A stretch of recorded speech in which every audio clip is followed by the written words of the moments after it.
Hello guys, யாராவது உங்ககிட்ட வந்து உனக்கு என்ன பிடிக்கும்னு கேட்ட கேள்விக்கு பதில் சொல்ல முடியாமல் நின்றுருக்கீங்களா? ஏன்னா சின்ன வயசில் இந்த கேள்வியை யாராவது நம்மக்கிட்ட கேட்டாங்கன்னா எனக்கு அது பிடிக்கும் இது பிடிக்கும்னு ஒரு பெரிய லிஸ்ட்டே சொல்லுவோம். இதுவே நம்ம வளர்ந்து படித்து நம்மளாம் சம்பாதிக்க ஆரம்பித்ததுக்கப்புறம் ரியாலிட்டின்னு வரும்போது நம்ம ஃபேமிலியை தான் ஃபஸ்ட்டு ப்ரையாரிட்டைஸ் பண்ணுவோம்.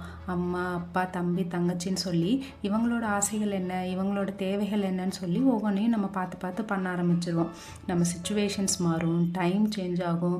ஒரு ஸ்டேஜில் நம்ம கல்யாணம் பண்ணிக்குவோம். அப்போ ஹஸ்பண்ட் வருவாங்க, இல்லைன்னா ஒய்ஃப் வருவாங்க. அதுக்கப்புறம் நமக்கு குழந்தைங்க வருவாங்க. அதுக்கப்புறம் அவங்களோட தேவைகள் என்னன்னு சொல்லி அதை பண்ண ஆரம்பிச்சிருவோம். ஒரு டைமுக்கு மேலே நம்மளோட ஆசை என்ன, நீடு என்னங்கிறத நம்ம மறந்தே போயிருப்போம். யாராவது வந்து கேட்டால் கூட அதுக்கு நமக்கு பதில் சொல்ல முடியாது. ஸோ எல்லாருக்கும் என்னென்ன வேணும்னு சொல்லி பார்த்து பார்த்து பண்ணுற நம்ம அப்பப்போ நம்மளோட ஆசைகளையும் ஒன்று ஒன்று செய்யலாம். அது ரொம்ப பெரிய விஷயமாக தான் இருக்கணும்னு கிடையாது.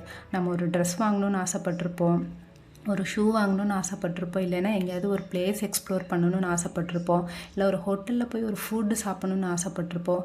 இந்த மாதிரி எல்லா ஆசைகளையும் செய்ய முடியாட்டி கூட அப்பப்போ ஏதாவது ஒரு விஷயத்த ட்ரை பண்ணி பாருங்கள். ஓகே, நெக்ஸ்ட் வீடியோவில் பார்க்குறேன்.